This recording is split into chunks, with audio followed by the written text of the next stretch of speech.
Well, I want to start by saying this. I don't ever want this to come across phony, but there's certainly a lot of coaches that I compliment. Michael White and the job that he's done there in just his second season is remarkable. He took over a program that was down and out, and to win their league in just year two and 27 games, he's done a fantastic job. And I thought in the first game at their place, they took it to us in regard to being physical, tougher, and more gritty. And I could probably say that happened to us maybe 2 or 3 times all season, but it certainly happened at their place. I thought tonight, I don't think we were necessarily tougher than them tonight or grittier, but I think we at least matched their physicality tonight, being stronger with the ball, not turning it over as much against their press. I thought we defended the right way, and certainly our home crowd was once again fantastic. There's one thing jumps right out at you, 44-22 in the paint there. That was a big key tonight. Yeah, you know, I thought we started the game the right way, and we had a great energy level. We forced a couple shots early that led to some transition opportunities against them in the back of our press, but for the most part, I thought we took care of the ball, we drove the ball, we post-fed it. Early Mills scored a couple balls. Boardingham scored a ball before he tweaked his knee, but I just thought we didn't settle for contested jump shots or bad shots for the most part, especially early in that game.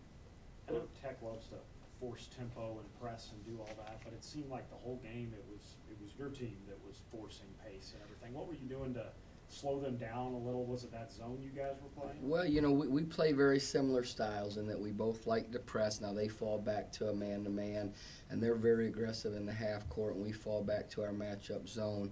I thought that the biggest thing that probably made the game from a fan's standpoint or perspective seem like it was going up and down was we were really attacking their press. We didn't settle. If we didn't have anything, we pull it out and ran offense. But if we had opportunities to get to the paint and score the ball, we did that. And then conversely, on the other end, we kept the ball in front in our press. It wasn't quite as aggressive as maybe sometimes we've been this season, and we wanted to set our defense and make those guys make jump shots over us. Not that they're not capable shooters, but we just felt like if we had to pick our poison between letting them drive it or slash to the rim or shoot jump shots, we wanted them shooting jump shots. Coach, quick turnaround. You have BYU Wednesday night. I know y'all haven't looked at them yet probably, but I mean, what's got the approach going in knowing you're 1 win away from New York City? Yeah, and it's on our home floor. You know, they obviously are a very, very good program.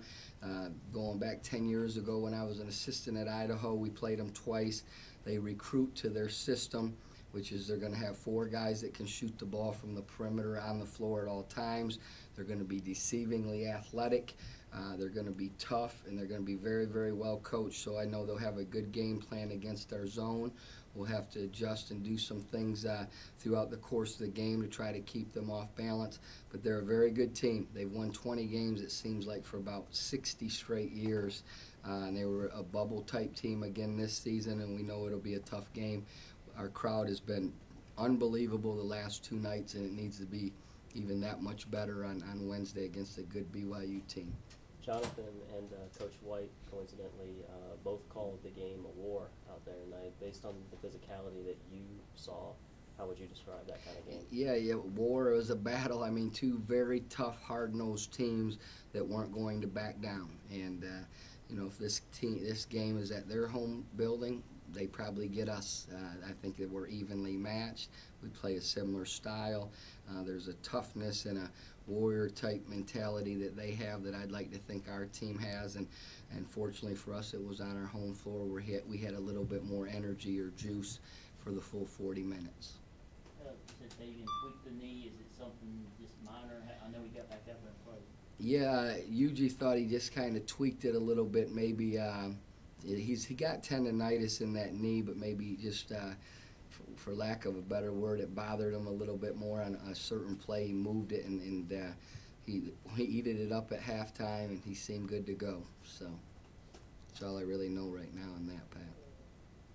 Any other questions? It was 1 for 15 from 3. Was that just a matter of not knocking down shots, or did they not get the looks that they were looking for? No, I think you got to credit Louisiana Tech. They're a very good defensive team. We may have missed a couple open shots, but they're right there on the catch about every time down the floor. And You know, here's what I've said about this team all year long. We have found different ways to win.